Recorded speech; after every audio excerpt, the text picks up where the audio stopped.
Nesse vídeo eu vou responder algumas perguntas do pessoal que me segue lá no Instagram. Vem comigo. Começando aqui pela primeira pergunta: o que eu prefiro, ação de dividendo ou ação de crescimento? Eu fiz até uma brincadeira lá no Instagram. Eu prefiro a ação que me entrega altos retornos de forma consistente. Mas brincadeiras à parte, você precisa entender o seguinte: ação de dividendo não é simplesmente aquela ação que tem um alto dividend yield. Não é isso. Porque uma empresa pode ter um alto dividend yield porque ela desabou fortemente. Consegue perceber isso? Porque vamos lembrar o que é o dividend yield. É o dividendo por ação dividido pelo preço. Se o preço desaba, o dividend yield aumenta. Isso pode acontecer com empresa de crescimento. Percebe isso? Vamos supor que a empresa ela tem um dividend yield de 3%, o que se considera comumente não ser uma empresa de dividendo. Só que a cotação, por algum motivo, acaba desabando 70%. Esse dividend yield vai ir acima de 6%. Isso, é claro, se o dividendo por ação não ser reduzido. Vamos supor que não venha a ser. Então, esqueça isso, não é isso, a ação de dividendo. Na classificação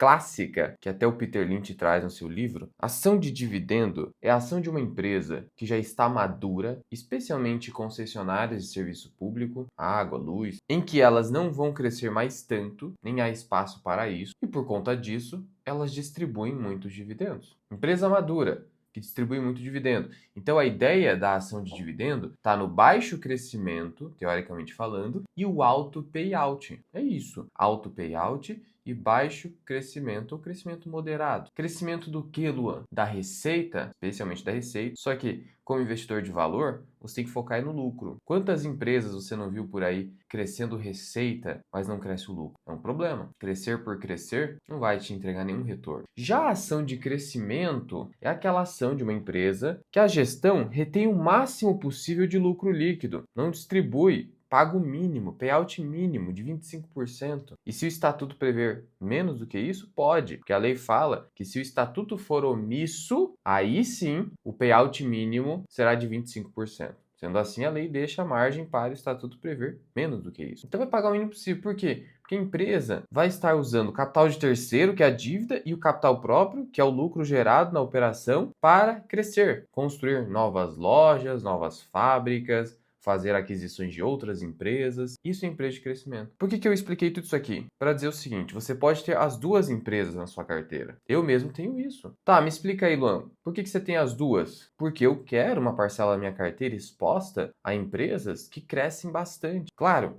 precisa crescer com rentabilidade, o que implica dizer que eu vou buscar empresas de retorno sobre o capital empregado, o capital investido, seja alto, de preferência acima de 15%, como diz Warren Buffett. Se eu fizer isso, vamos lá, 15%. Se a empresa, todo o lucro que ela retém, vamos supor que ela retenha 75%, ela consegue 15% de retorno, pô, eu quero, né? Eu quero que esse crescimento venha com esse retorno de 15%. Quem não quer? Dificilmente eu vou conseguir 15% tomando decisões de investimento com um dividendo sendo entregue. Mas tudo bem também a outra empresa me entregar dividendo. E tem outro detalhe, não é porque uma empresa é de dividendo, que ela não tem tanta perspectiva de crescimento, que ela eventualmente não pode de fato crescer muito bem, ou até entregar um retorno acima da empresa de crescimento. Por isso que você diversifica. E também, o fato de que a empresa pode estar num ciclo de maturidade, só que eventualmente ela consegue explorar novos mercados, novas verticais de negócio, e aí eventualmente ela se transforma novamente em uma empresa de crescimento. Então, não é como se fosse algo estático. A ação de dividendo sempre será de dividendo.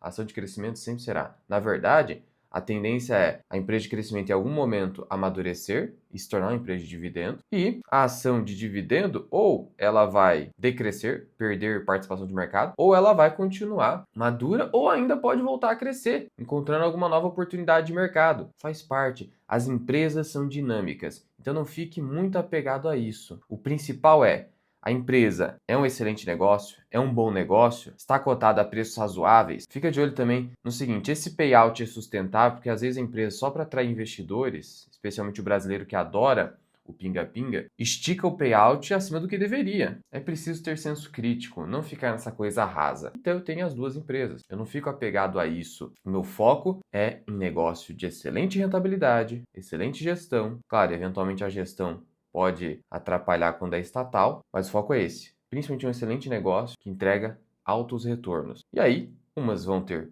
perspectiva de crescimento maior, outras perspectivas de crescimento menor. E assim você, com estratégia, mescla a sua carteira. Próxima pergunta. A demanda por petróleo vai acabar no futuro? Petrobras vale a pena agora? Por que isso está sendo perguntado? Porque a Petrobras comunicou ao mercado a obtenção da licença do IBAMA para explorar a margem equatorial, Foz do Amazonas. Mas inicialmente, ela vai verificar a viabilidade econômica do empreendimento, porque eventualmente ela pode perfurar a região e não ter petróleo suficiente que vale a pena ser extraído. Claro, a probabilidade ali é alta de ter bastante petróleo que seja de um custo de extração diminuto, pequeno, mas ainda é exploração. E aí fica a questão agora, né? Petrobras agora está barata? Olha, ela está barata. Eu fiz o cálculo do valor intrínseco na comunidade, tenho lá na minha planilha, mas também eu trouxe o outro lado da questão, que é a gestão hoje da estatal perdendo o foco, querendo voltar para negócios nada rentáveis. Esse é um problema. Sobre o petróleo, há diversos estudos mostrando que o petróleo ainda possui muita demanda, mesmo que os veículos elétricos substituam no mundo todo, olha só, no mundo todo, os veículos a combustão, mesmo assim você vai ter demanda por petróleo em diversas outras áreas, de vestimenta, utensílios, tudo. Claro, você pode ter uma redução da demanda, e a verdade é que aqui é um chute, tá muito lá na frente, remoto demais,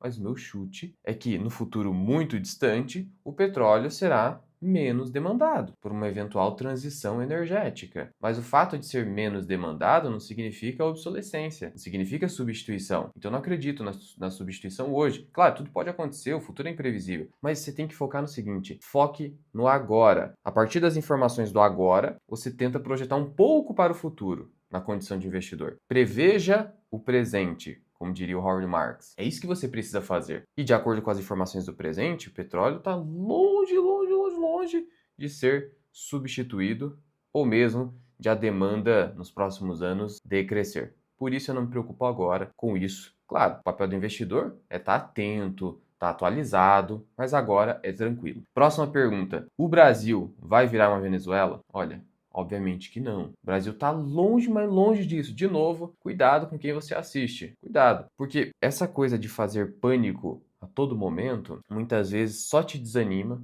te torna excessivamente pessimista, te faz deixar dinheiro na mesa. Complicado. Não estou te dizendo que o Brasil está... Nossa, que coisa linda. Não é para a gente se enganar com a alta da Bolsa de Valores esse ano, mas está muito longe disso. O Brasil hoje tem uma dívida PIB de quase 80%. Eu não estou passando pano aqui para essa dívida. O custo dela é absurdo, só que nem chega a 100%. Então o Brasil tem espaço ainda para melhorar. E o Brasil cresce, mesmo que cresce pouco, está crescendo pouco, mas cresce. Então assim, reflete. Com um problema fiscal enorme, 2027, risco de shutdown, tem tudo isso no radar. Mas está muito longe de ser uma Venezuela. Eu nem vou ficar aqui estendendo esse vídeo para tratar desse assunto, porque é uma comparação que é muito exagerada, mas não estou passando pano. O Brasil precisa resolver o problema fiscal. Quarta pergunta: eu invisto em fundos imobiliários? Eu não invisto em fundos imobiliários, os membros da comunidade acompanham isso. Eu só tenho um FII Infra, que não é fundo imobiliário, ele é um fundo de renda fixa, debêntures incentivadas, com isenção de imposto de renda. E por que eu não tenho fundos imobiliários? Já tive no passado,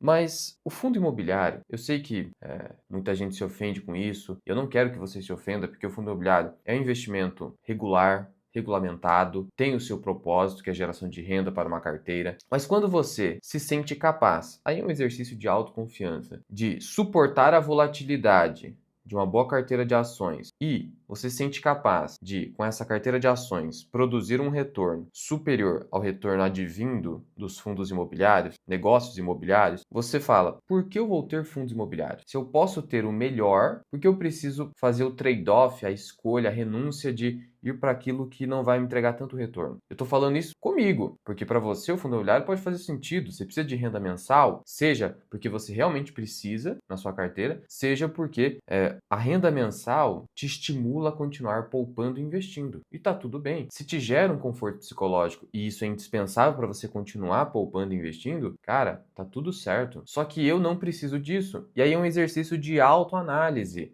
Sincera mesmo. E isso você vai desenvolvendo com o tempo, eventualmente. Então, não precisa sair vendendo fundo imobiliário. Não é isso. Só estou te dizendo que, para mim, deixou de fazer sentido ao longo do tempo. Até porque, como eu disse no começo desse vídeo, eu não me importo de ter ações de crescimento na minha carteira, que muitas vezes vão gerar pouca renda. E em relação à renda, se eu precisar da renda dos meus investimentos, eu tenho uma posição relevante em renda fixa de forma permanente, da qual eu posso extrair os juros enormes que são pagos no Brasil. Então eu não me preocupo. Além do fato de que os fundos imobiliários possuem uma menor liquidez e além do fato de que o fundo imobiliário tem um tratamento tributário pior que as ações, porque as ações ainda têm aquela isenção de R$ 20.000, o que já não mais existe para as units. E a alíquota de imposto sobre ganho de capital é de 20%, nas ações 15%. Então, esse tratamento tributário, a longo prazo, também te consome rentabilidade. Também te consome rentabilidade. Então, esses aspectos me levaram a decidir por não ter. Mas, de novo,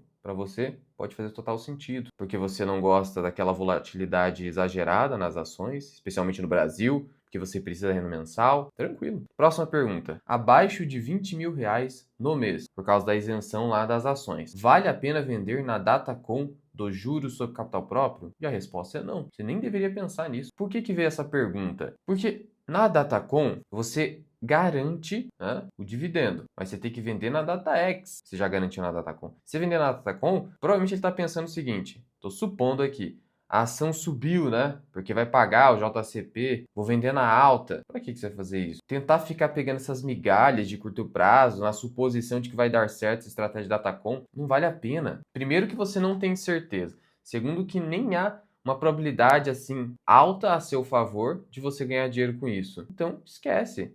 Meu conselho é: compre bons negócios a preços razoáveis, não excessivamente baixos, porque o barato pode sair caro, tá? Se está muito barato, desconfie, investigue. Eventualmente pode estar muito barato mesmo porque a Faria Lima não deu atenção. Inclusive lá na comunidade eu trago alguns negócios excepcionais que de fato o mercado não deu atenção ainda, mas são poucos. A maioria dos negócios bastante depreciados é porque o risco é alto mesmo. Mas esqueça, é isso. Fechou? Próxima pergunta. Qual o número de ações para não pulverizar? O que é a pulverização? Olha, ocorre quando você vai colocando tantas ações na carteira que você nem consegue mais gerir. O que é gerir? Acompanhamento. Você precisa não só fazer a seleção inicial do seu portfólio de investimentos, você precisa acompanhar, é teu dinheiro que está ali. Eventualmente, se você não acompanhar, você vai deixar ali negócios que são extremamente cíclicos, você vai devolver todos os ganhos, não vai ter ganho consistente com aquele negócio. Ação cíclica você precisa acompanhar na veia. Ou então você vai deixar negócios super ruins, ou se tornaram ruins, e você, né,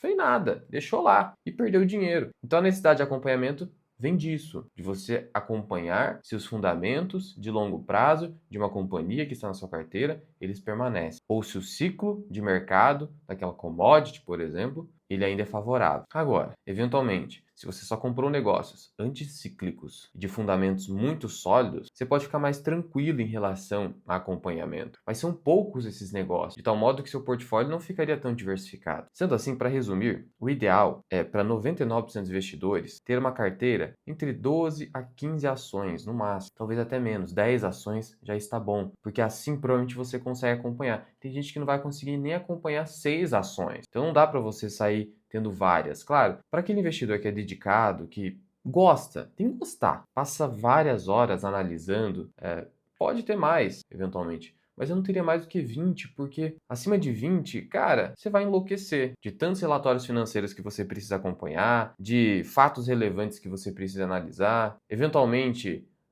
verificar ali calls de resultados. Não, muito. E como eu disse, poucos são os negócios, com certeza abaixo de 20, que vale a pena você ter aí na sua carteira ao mesmo tempo. Então, essa seria a minha indicação. O Peter Lynch, que já teve 1.400 ações no fundo dele, não tinha muito dinheiro disponível para investir, ele já disse no seu livro que o investidor individual deveria ter 6 a 8 ações. Disse, tanto no livro O Jeito Peter Lynch de Investir, quanto no livro Batendo o Mercado. E a última pergunta: existem ações tão boas que são intocáveis? Olha, não existe essa coisa de, uma VEG, né? Ela é tão boa que você não tem nem que se preocupar em acompanhar. Não é bem assim. Mesmo uma companhia desse naipe, dessa magnitude, ela pode piorar. A gestão pode começar a fazer idiotice. Já aconteceu na Coca-Cola no passado, antes do Buffett entrar. As pessoas podem se tornar arrogantes e a concorrência acabar ultrapassando. O produto ou serviço pode se tornar obsoleto. A Apple disruptou os smartphones. Então você precisa, mesmo excelente companhia, ainda que de forma semestral ou no mínimo anual acompanhar para ver o que está acontecendo. Só que o detalhe das excelentes companhias é que você não precisa ficar naquele acompanhamento, sabe, toda hora, uma alta frequência. Não, baixa frequência, semestral já tá bom. Essa é a mágica. Então você tem uma gestão ativa para escolher o portfólio, só que depois você tem uma gestão passiva para acompanhar esse portfólio. Isso muda a tua vida, economiza a tua energia, deixa a sua vida mais leve, é isso que eu recomendo. E já me segue no Instagram para me mandar perguntas e eu te convido também a conhecer a minha comunidade, a comunidade FMI, que vai mudar a sua vida como investidor, eu tenho certeza. Conheça todos os benefícios da minha comunidade no link da descrição e no primeiro comentário fixado. E eu te vejo no próximo vídeo.